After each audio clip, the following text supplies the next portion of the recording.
Una vez más, bienvenido al programa Las Verdades como Son, presentado por la Iglesia de Cristo, Ven Señor Jesús, de la ciudad de Quetzaltenango. Me da mucho gusto contar con su teleaudiencia y en esta oportunidad estamos grabando en la residencia universitaria Krishnam, que es propiedad de la licenciada Gaby. Gaby, bienvenida al programa y qué bonitas quedaron las instalaciones y la verdad que me siento muy acogido en este lugar. Gracias, pastor. Siempre pues son bienvenidos. Agradecemos la sintonía de las personas que están siempre al pendiente del programa. Para mí es una bendición que estemos grabando aquí. Y pues en esta oportunidad, pastor, para empezar, este año en la iglesia estamos hablando acerca de la resurrección, el poder de la resurrección. Y pues entonces entendemos en el diccionario, ¿verdad?, que la palabra resurrección nos dice que es volver a la vida. Volver a algo que está muerto, a la vida, ¿verdad? O restablecer o renovar algo. Entonces, pues quisiera que nos hablara acerca de la visión de la iglesia, acerca del poder de la resurrección. Bueno, lo que pasa, hermanas, de que creo que Dios a cada pastor, a cada ministro, le da órdenes y le da estrategias para poder trabajar, para poder caminar por lo menos en un periodo de tiempo. Entonces nosotros en la misión Ven Señor Jesús establecemos la visión del año de acuerdo a la numerología bíblica.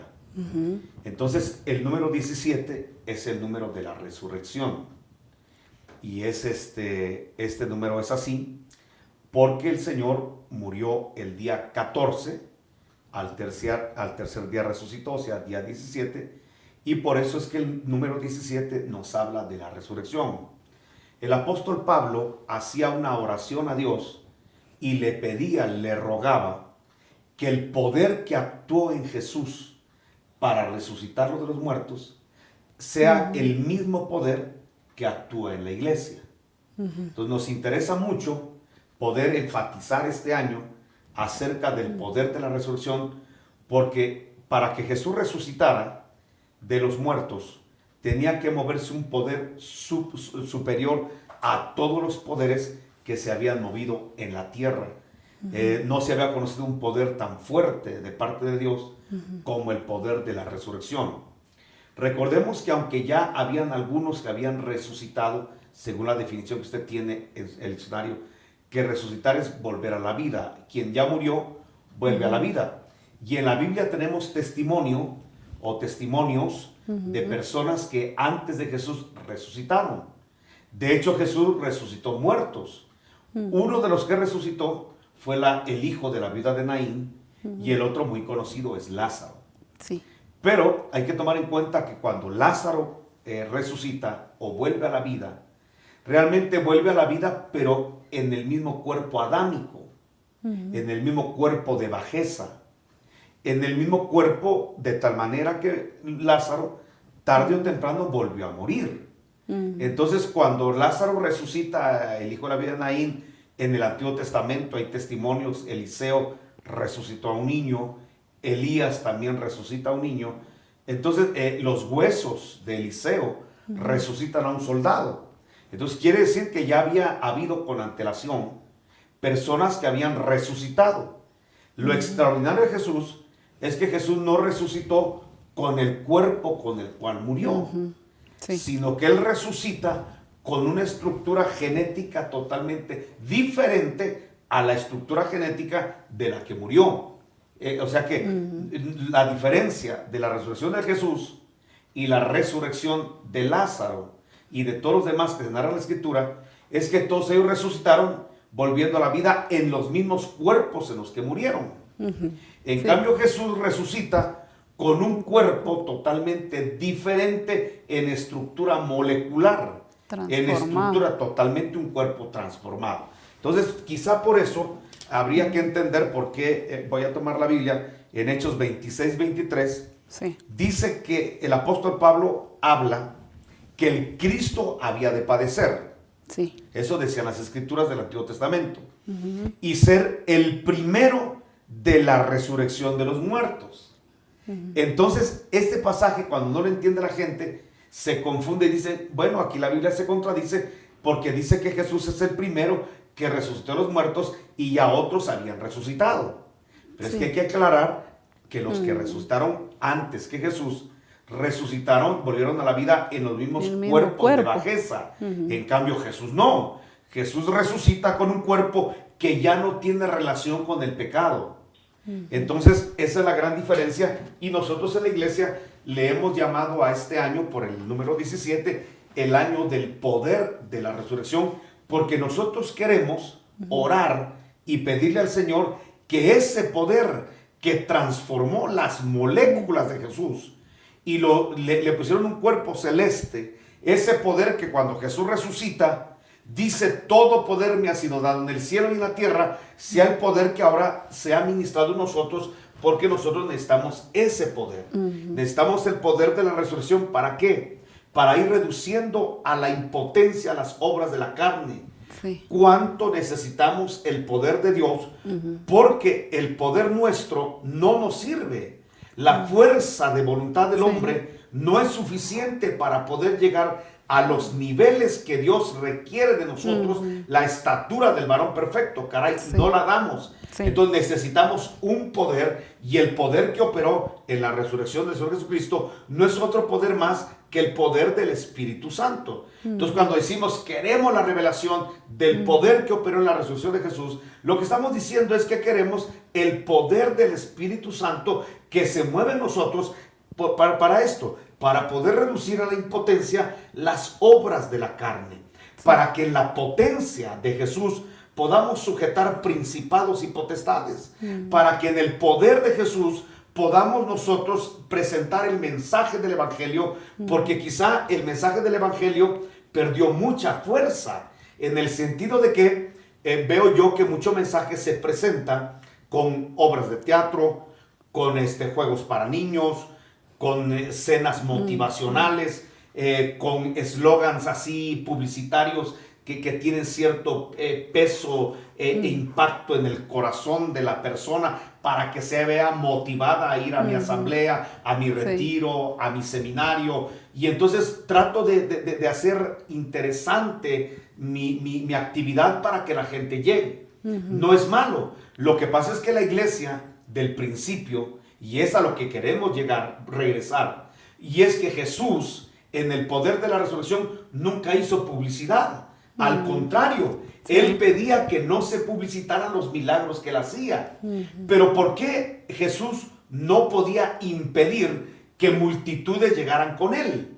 Muy simple, porque Él mostraba el poder del Espíritu Santo echando fuera demonios. Que la gente se preguntaba, ¿y qué nueva doctrina es esta que con autoridad echa fuera demonios? Entonces Jesús no tenía necesidad de hacer afiches, no tenía necesidad de hacer mantas, ni vallas publicitarias, ni decir va a haber show de payasos, vienen cantantes cristianos, vienen, no estoy hablando de ningún evento en particular, porque creo que la mayoría de iglesias han caído en esa situación de tener que publicitar para que la gente llegue. Pero entonces, hermana Gaby, lo que yo estoy viendo es que la iglesia perdió el poder del Espíritu Santo. Porque si el poder del Espíritu Santo se mueve en una iglesia, la gente va a llegar. El boom de Dios y la publicidad de Dios están echando fuera demonios, están sanando a los enfermos, la gente se está convirtiendo, la prostituta se está salvando, está cambiando su vida. Y eso hacía que la gente llegara donde estaba Jesús, porque se movía el poder de la resurrección, que es el poder del Espíritu Santo.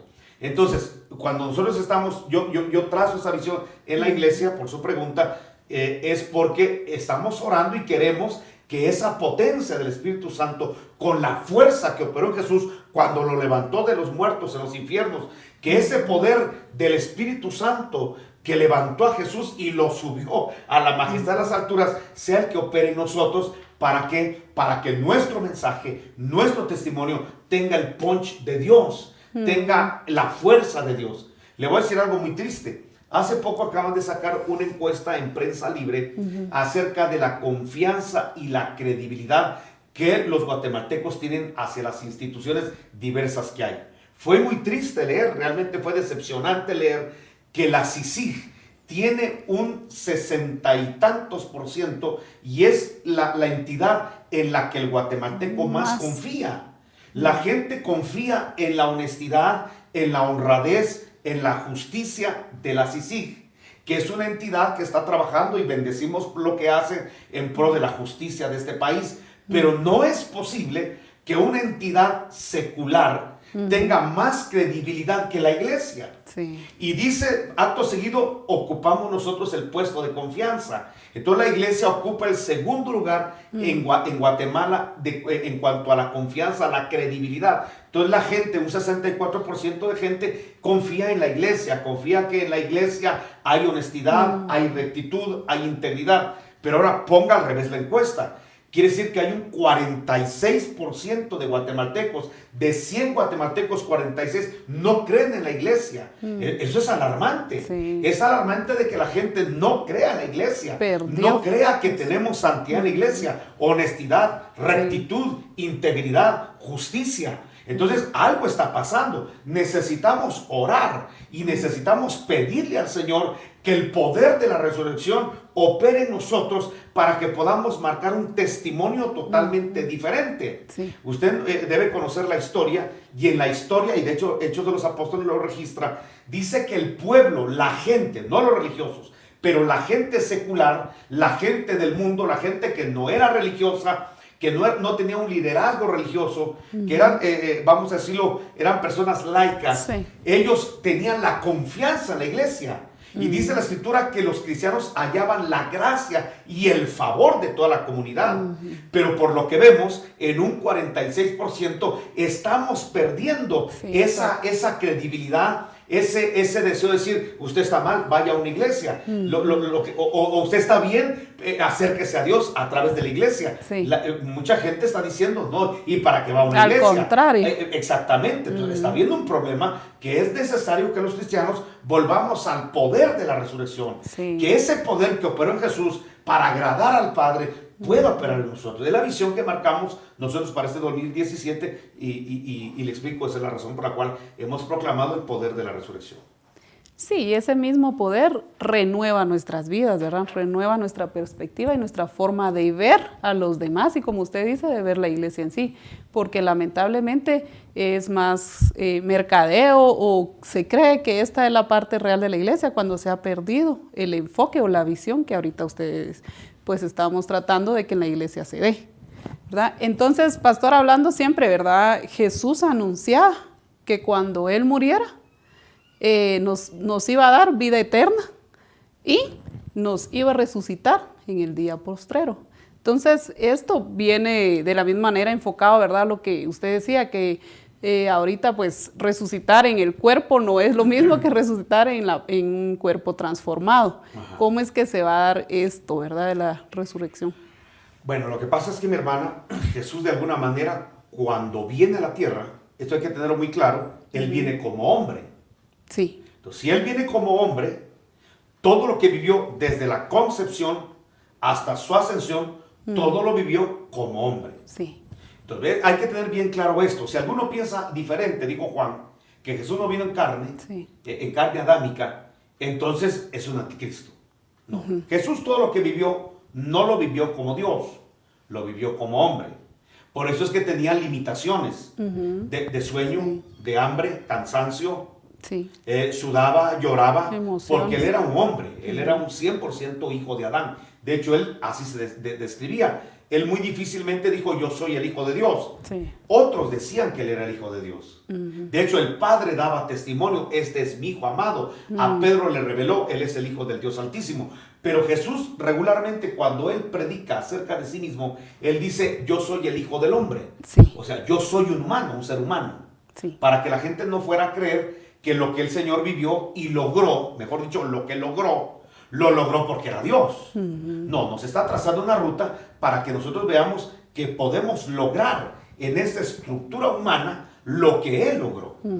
Entonces, comencemos con esto, hermana. El ser humano, hablando de los hombres, hijos de Adán, no fuimos creados para morir. Usted ve, por ejemplo, cuando Adán y Eva se casaron, El Señor no le dijo hasta que la muerte lo separe, porque no había en el programa de Dios. No era ese el plan. No, que el hombre iba a morir. El Señor diseñó una estructura molecular del hombre para que no se envejeciera. Adán no se envejeció, ni Eva se envejeció. Vamos a decirle, hermana, que la estructura genética que Adán tuvo en el huerto es totalmente diferente a la que nosotros tenemos hoy en día. Sí. Nosotros no evolucionamos, como dijo Darwin, nosotros involucionamos. Sí. De una estructura, hermana, donde, oiga lo que le digo, fuimos creados superiores a los animales.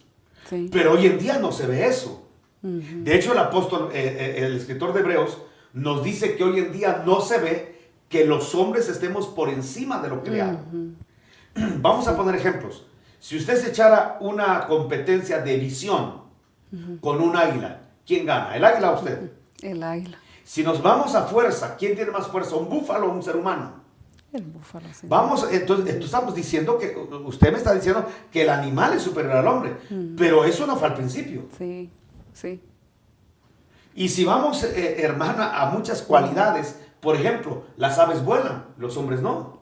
Y los hombres fueron creados superiores a los animales. Entonces, ¿qué sucedió?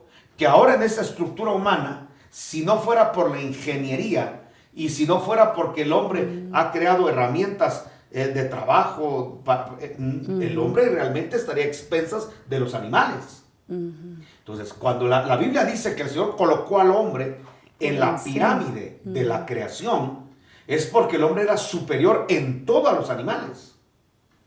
De tal manera que el hombre en el huerto volaba. El hombre en el huerto tenía la fuerza superior a la de un búfalo. El hombre en el huerto tenía poderes extraordinarios que los perdió a causa de la involución del pecado. Sí. Entonces, ¿qué viene a hacer Jesús? Jesús viene a recuperar lo que se ha perdido. Se perdió esa estructura humana.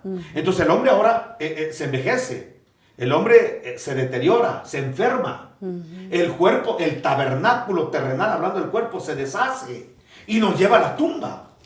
Y todos los cristianos, por consagrados que seamos, vamos a la tumba, excepto que hubo una exanastasis. Pero si no hay una exanastasis, todos los seres humanos vamos a la tumba. Sí. Quiere decir que la muerte, de alguna manera, se enseñoreó en todos los hombres. Romanos 5 dice que porque el hombre pecó, la muerte pasó, el pecado y la muerte pasaron a todos los hombres. Entonces, ¿qué pasó? Nuestra herencia genética está dañada. Sí. Nosotros tenemos un daño que viene desde de nuestro papá Adán. Desde ahí viene el problema. Y lo seguimos arrastrando porque por eso hay cristianos que todavía se enferman y por eso hay cristianos que se mueren. Yo he conocido cristianos tremendos. Podría testificar del hombre que nos ministró la palabra, el hermano Tonelio Ríos Paredes. Murió. Un evangelista que yo admiré mucho, Gigi Ávila, murió. O sea, por muy siervos de Dios y lo que sea, se han ido a la tumba. Sí. ¿Qué quiero decirle con esto? Pero Jesús viene y Jesús viene a recuperar lo que se perdió. Y cuando Él resucita, es que esto es lo impresionante del Evangelio. Cuando Jesús resucita, resucitó con un cuerpo totalmente diferente. Sí. En Lucas, cuando está la narración de que el Señor se aparece a los discípulos, esto es algo impresionante. Dice que le dijo a las mujeres, háganme el favor de ir ustedes a Galilea, porque ahí me voy a reunir con los discípulos. Y anúncienle a Pedro y díganle a todos que yo voy a llegar a Galilea. Pero ahorita yo voy a subir a mi Padre y regreso. Perdóname, hermana, pero el Señor, cuando estuvo en sus 33 días de ungido, jamás hizo eso. El Señor Jesús nunca, bueno, ahorita vengo, voy a ir ahí arriba donde está mi Padre y regreso. Eso jamás lo hizo. Sí, no. ¿Por qué no lo hizo? Porque para salir de esta atmósfera necesitaba una escafandra. Los astronautas para ambientarse al espacio, pasar la capa del espacio, hermana, necesitan una escafandra, necesitan oxígeno, necesitan un equipo especial o revientan por la presión atmosférica los cuerpos. Sí. Ahora, dígame Jesús cuando le dijo a María Magdalena, no me toques porque yo voy a ir ahorita al Padre. ¿Dónde está el Padre? ¿Estaría el Padre en Galilea? ¿Estaría el Padre en Samaria? Estaba hablando de ir al cielo. Quiere decir que el Señor subió al cielo. ¿Y con qué escafandra? ¿Con qué nave espacial? Ninguna. El cuerpo que tenía ya resucitado, le permitía subir hasta el trono del Padre y regresar. ¿Y a qué velocidad? Porque para ir por lo menos a Marte se necesitan varios, hermana, años. Me explico de eso. Sí. Él no fue a Marte, y Dios, Marte está aquí en la esquina. El Señor fue hasta el séptimo cielo y regresó. ¿A qué velocidad? Y se llevó el cuerpo. No dejó el cuerpo y se fue en espíritu y regresó. No, se fue con cuerpo. Subo a mi Padre y regreso. ¿A qué velocidad? A la velocidad del espíritu. Sí. Y el cuerpo pasó las capas de la tierra, hermana, y la presión atmosférica no tuvo poder sobre ese cuerpo transformado. Ni la fuerza de la gravedad tuvo poder sobre ese cuerpo transformado. ¿Sabe qué es lo más glorioso, Gaby? Que ese es el cuerpo que el Señor nos promete a nosotros en la resurrección. Sí. Y eso es impresionante. No Amén. dijo el apóstol Pablo que este es un cuerpo animal, y que Corintios 15, y que sembramos este cuerpo animal, pero resucitará un cuerpo espiritual, pero cuerpo. Fíjese que era tan impresionante que los discípulos estaban encerrados en una habitación por causa de la persecución que había a ellos. Y dice que Jesús, sin tocar la puerta, entra y aparece en medio de ellos. Sí. ¿Cómo hizo para traspasar los sólidos? Si venía de arriba, ¿cómo hizo para traspasar el techo? Ahora ya nos hizo boquete para bajar a un paralítico. Ahora entró sin hacer ruido. Y les aparece diciéndoles, pasa a vosotros. Sí. Eso es impresionante. Sí. Y entonces, como Él aparece así, los discípulos creen que es un espíritu. Y el Señor les tiene que decir, no soy espíritu. Es un cuerpo. Sí, pues, y lo tocaban, dicen, miren, para que vean que soy un cuerpo. A ver, ¿hay algo de comer? Y tenían pescado y miel. Delante de ellos comió el pescado, probó la miel, la degluyó para que vieran que él era no un espíritu, sino un cuerpo espiritual. Algo impresionante que le digo, lo glorioso del Evangelio es que ese es el cuerpo que el Señor nos ofrece a nosotros en la resurrección. Así es. Y por eso, la verdad que creo que el Evangelio es hermoso. Usted citó un pasaje, o por lo menos lo dio a entender, donde dice el Señor, el que esté muerto, el que muera, el que vaya a la tumba, aunque muera, vivirá. Sí. Todo eso se ganó en el poder de la resurrección. Pero como estamos hablando del cuerpo, de lo corpóreo, de lo somático, Sí. entonces vamos a decirlo de esta manera. El Señor nos traza una ruta. Él en este cuerpo de bajeza, porque él tuvo cuerpo de bajeza, digo, se cansaba, tenía necesidad de comer. Entonces, el Señor Jesús en este cuerpo fue un vencedor por el poder del Espíritu Santo. Amén. Entonces, Él lo que quiere es eso, que nosotros en este cuerpo experimentemos la victoria sobre el pecado que está en nuestra genética. Sí. Porque Él antes de vencer, hermana, cualquier cosa, lo primero que venció fue lo de adentro. Venció pasiones, venció al pecado, venció la genética adámica que tomó. Él venció todo y entonces resucitó. Entonces Pablo dice, yo quiero que el poder que habitó en Jesús habite en mí. Pero ¿qué está pensando Pablo? Que desde que yo me convierto, puedo empezar a caminar en el poder de Dios para ser un hombre agradable a Dios y entonces tener en la resurrección la bendición de Jesús, que fuimos agradables en un cuerpo de bajeza y agradables en un cuerpo resucitado. Amén. Y con esto Jesús nos muestra, ¿verdad?, que Él aún con el cuerpo, que es el mismo cuerpo que nosotros tenemos ahora, con cansancio, con lo que fuera, Él logró vencer. Entonces nos está mostrando, yo pasé esto, ustedes también lo pueden hacer. Por supuesto, con el poder del Espíritu Santo, nosotros también tenemos esa opción, o sea, no solo es de Jesús. Gaby, para la persona que dice, yo no voy al culto porque ya llego cansado al trabajo. O no voy el culto al domingo porque es mi único día de descanso y aprovecho para levantarme tarde. No tendría pretexto porque Jesús también se cansaba, sin embargo iba como de costumbre todos los sábados a la sinagoga.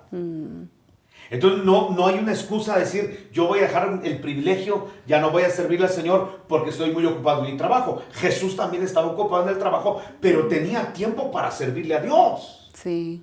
Y predicaba la palabra y todo lo que nosotros sabemos que hacía Jesús. O sea, hermana, que no hay un pretexto para nadie. Primero, de no buscar el rostro del Señor. Sí. Segundo, de no congregarse. Tercero, de no servirle. Cuarto, de no adorarle. Sí. Porque también Jesús tuvo adversidades. Sí. Fue tentado en todo. Sí. Y tuvo adversarios, los religiosos, los falsos hermanos, a los judas, los fariseos, los saduceos, herodianos, el sistema romano. Bueno, tuvo enemigos y eso no impidió que él fuera una persona que perseveraba, que servía, que adoraba y que agradaba a Dios. Entonces no hay un pretexto. Sí. Esto nos quiere decir que aunque estemos en la peor de las dificultades, ¿verdad? Porque a veces eso nos limita como seres humanos, según nosotros, ¿verdad? Pero Jesús nos dio ahí un claro ejemplo de cualquier circunstancia que estemos viviendo, pues la podemos vencer porque Él lo ¿Cómo la hizo. venció Jesús? Con el poder del Espíritu Santo. Exactamente. ¿Cómo lo vamos a hacer nosotros? No hay otra fórmula. Para eso vino Jesús, a dejarnos el modelo, la muestra. Sí. Entonces, en la muestra, Él pudo hacerlo en el poder del Espíritu Santo. Luego, entonces, nosotros también lo vamos a poder lograr. Y debe ser un año de logros y de bendiciones y de victoria sobre el pecado, sobre la carne, sobre la pereza, sobre las malas costumbres que hemos adoptado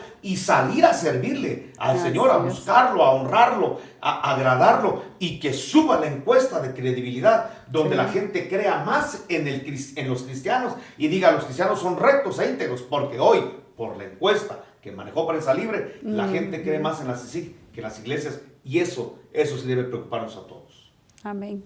Y pues entonces que los que nos están escuchando, ¿verdad? Sepan que dejen entrar a Jesús en sus vidas, en sus corazones, al Espíritu Santo para que pues que se cumpla la palabra que dice, ¿verdad? Que Él nos promete vida eterna y que vamos a resucitar junto con Él, ¿verdad? Más adelante. Présteme su Biblia. Fíjese que ahorita usted mencionó que es necesario decirle al Señor Jesús que entre a nuestra vida, pero también al Espíritu Santo, lo dijo usted.